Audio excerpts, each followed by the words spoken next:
दमयंती का स्वयंवर और विवाह। धर्मराज निषद देश में वीरसेन के पुत्र नल नाम के एक राजा हो चुके हैं।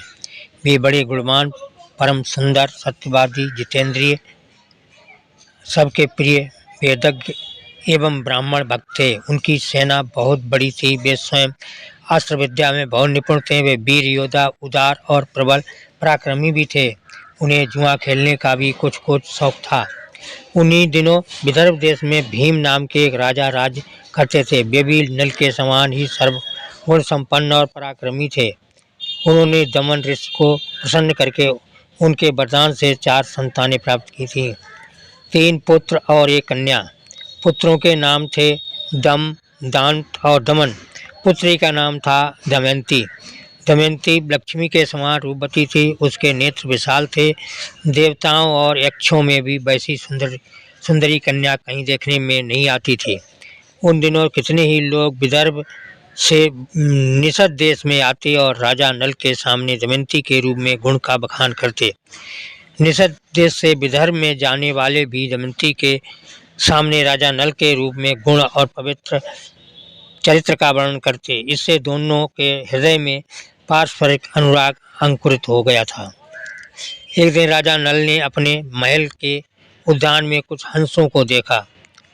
उन्होंने एक हंस को पकड़ लिया। हंस ने कहा, आप मुझे छोड़ दीजिए तो हम लोग दमयंती के पास जाकर आपके गुणों का ऐसा वर्णन करेंगे कि वो आपको बस से बर लेगी। नल ने हंस को छोड़ दिया। वे सब उड़कर विदर्भ देश में गए। दमयंती अपने पास हंसों को देखकर बहुत प्रसन्न हुई और हंसों को पकड़ने के लिए उनकी ओर दौड़ने लगी। दमयंती जिस हंस को पकड़ने के लिए दौड़ती, वही बोल उठता कि अरे दमयंती, निषद देश में एक नल नाम का राजा है। वो अश्विनी कुमार के समान सुंदर है। मनुष्यों में उसके समान सुंदर और कोई नहीं है।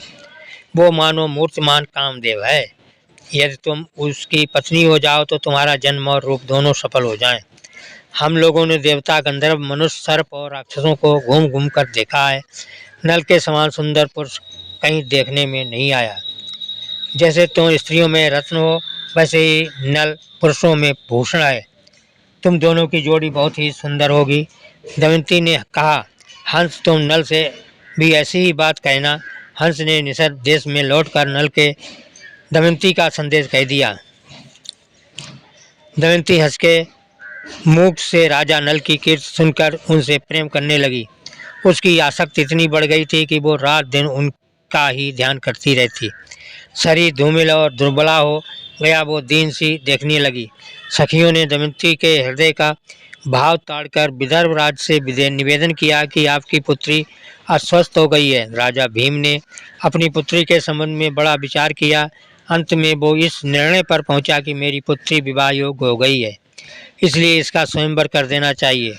उन्होंने सब राजाओं को स्वयंवर का निमंत्रण पत्र भेज दिया और सूचित कर दिया कि राजाओं को दमयंती के स्वयंवर में पधार कर लाभ उठाना चाहिए और मेरा मनोरथ पूर्ण करना चाहिए। देश देश के नरपति हाथी, घोड़े और रथों की धुन से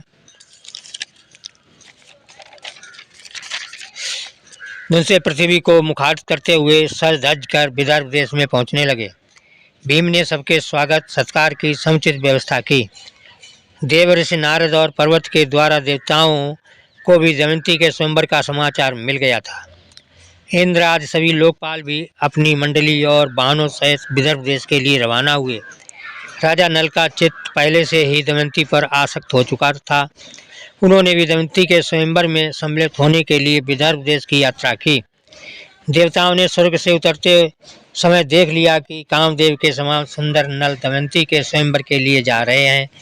नल की सूर्य के समान कांति और लोकोत्तर रूप संपत्ति से देवता भी चकित हो गए। उन्होंने पहचान लिया कि ये नल हैं। उन्होंने अपने विमानों को आकाश में खड़ा कर दिया और नीचे उतरकर नल से कहा, राजेंद्र नल, आप बड़े सत्यवादी हैं। आप हम लोगों की सहायता करने के लिए दूत बन जाइए। नल ने प्रतिज्ञा कर ली कि कहा कि करूँगा। फिर पूछा कि आप लोग कौन हैं और मुझे दूत बनाकर कौन सा काम लेना चाहते हैं। इंद्र ने कहा, हम लोग देवता हैं। मैं इंद्र हूँ और ये अग्नि, वरुण और यम हैं। हम लोग दमयंती के लिए यहाँ आए हैं। आप हमारे दूत बनकर दमयंती के पास जाइए और कहिए कि इंद्र, वरुण, अग्नि और यम देवता तुम्हारे पास आकर तुमसे विवाह करना चाहते हैं। इनमें से तुम चाहें जिस देवता के फतेह के रूप में स्वीकार कर लो। नल ने दोनों हाथ जोड़कर कहा, देवराज, वहाँ आप लोगों के और मेरे जाने का एक ही प्रयोजन है, इसलिए आप मुझे दूत बनाकर वहाँ भेजें, ये उचित नहीं है। जिसकी किसी स्त्री को पत्नी के रूप में पाने की इच्छा हो चुकी है, वो उसको कैसे छोड़ सकता है और उसके पास जाकर ऐसी बात कह ही कैसे सकता है। आप लोग कृपया इस विषय में मुझे क्षमा कीजिए। देवताओं ने कहा, नल, तुम पहले हम लोगों से प्रतिज्ञा कर चुके हो कि मैं तुम्हारा काम करूँगा, अब प्रतिज्ञा मत तोड़ो, अविलंब वहाँ चले जाओ। नल ने कहा, राजमहल में निरंतर कड़ा पहरा रहता है, मैं कैसे जा सकूँगा। इंद्र ने कहा, जाओ, तुम वहाँ जा सकोगे।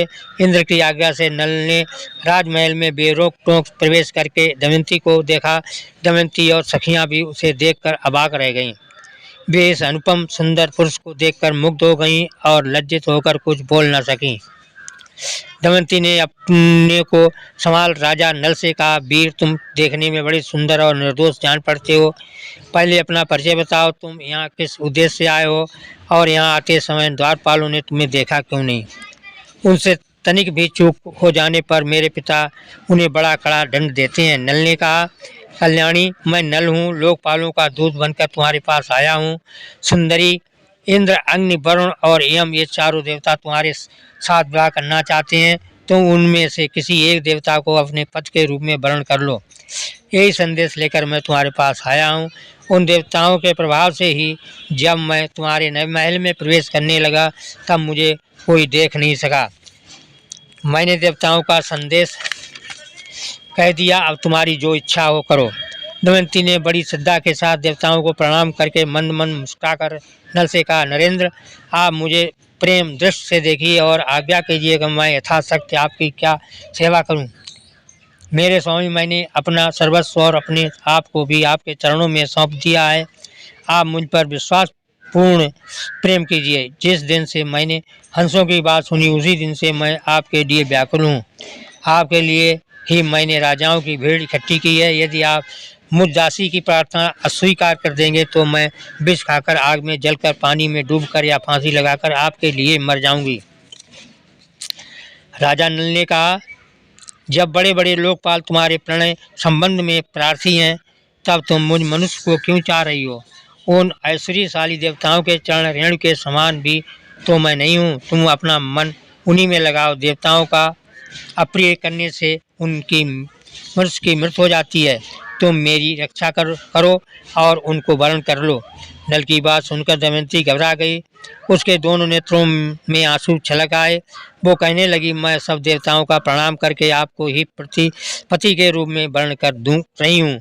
ये मैं सत्य शपथ खा रही हूँ। उस समय दमयंती का शरीर कांप रहा था, हाथ जुड़े हुए थे। राजा नल ने कहा, अच्छा, तब तुम ऐसा ही करो, परंतु ये तो बतलाओ कि मैं यहाँ उनका दूत बनकर संदेश पहुँचाने के लिए आया हूँ। यदि इस समय मैं अपना स्वार्थ बनाने लगूँ तो कितनी बुरी बात है। मैं अपना स्वार्थ तो तभी बना सकता हूँ यदि वो धर्म के विरुद्ध ना हो। तुम्हें भी ऐसा ही करना चाहिए। दमयंती ने गदगद कंठ से कहा, नरेश्वर, इसके लिए एक निर्दोष उपाय है। उसके अनुसार काम करने पर आपको कोई दोष नहीं लगेगा। वो उपाय यह है कि आप लोकपालों के साथ स्वयंवर मंडप में आवे। मैं उनके सामने ही आपको वर्ण कर लूँगी, तब आपको दोष नहीं लगेगा। जब राजा नल देवताओं के पास आए, देवताओं के पूछने पर उन्होंने कहा, मैं आप लोगों की आज्ञा से दमयंती के महल में गया। बाहर बूढ़े द्वारपाल पहरा दे रहे थे, परंतु उन्होंने आप लोगों के प्रभाव से मुझे देखा नहीं। केवल दमयंती और उसकी सखियों ने मुझे देखा। वे आश्चर्य में पड़ गईं। मैंने दमयंती के सामने आप लोगों का वर्णन किया, परंतु वो तो आप लोगों को नचाकर मुझे ही वर्णन करने पर तुली हुई हैं। उसने कहा कि सब देवता आपके साथ स्वयंवर में आवे, मैं उनके सामने ही आपको वर्ण लूँगी। इसमें आपका दोष नहीं लगेगा। मैंने लोकपालों के सामने सब बातें कह दी। अंतिम परिणाम आप लोग ही हैं। राजा भीम ने शुभ मुहूर्त में स्वयंवर का समय रखा और लोगों को बुलवा भेजा। सब राजा अपने अपने निवास स्थान से आकर स्वयंवर मंडप में यथास्थान बैठने लगे। पूरी सभा राजाओं से भर गई। जब सब लोग अपने अपने आसन पर बैठ गए तब सुंदरी दमयंती अपनी अंग कांति से राजाओं के मन और नेत्रों को अपनी ओर आकर्षित करती हुई रंगमंडल में आई। राजाओं का परिचय दिया जाने लगा। दमयंती एक एक को देखकर आगे बढ़ने लगी। आगे एक ही स्थान पर नल के समान आकार और वेशभूषा के 5 राजा इकट्ठे हो बैठे हुए थे। दमयंती को संदेह हो गया। वो राजा नल को नहीं पहचान सकी। वो जिसकी ओर देखती वही नल जान पड़ता। इसलिए विचार करने लगी कि मैं देवताओं को कैसे पहचानूं और ये राजा नल हैं, ये कैसे जानूं। उसे बड़ा दुख हुआ। अंत में दमयंती ये निश्चय किया कि देवताओं की शरण में जाना ही उचित है। हाथ जोड़कर प्रणाम पूर्वक स्तुत करने लगी। देवताओं हंसों के मुंह से नल का वर्णन सुनकर मैंने उन्हें पति रूप में वर्ण कर लिया है। मैं मन से और वाणी से नल के अतिरिक्त और किसी को नहीं चाहती। देवताओं ने निषेधस नल की ही मेरा पति बना दिया है तथा मैंने नल की आराधना के लिए ही ये व्रत प्रारंभ किया है। मेरी सत्य शपथ के बल पर देवता लोग मुझे उन्हें ही दिखला दें। ऐश्वर्यशाली लोकपालों, आप लोग अपना रूप प्रकट कर दें जिससे मैं पुण्य श्लोक नरपते नल को पहचान लूँ।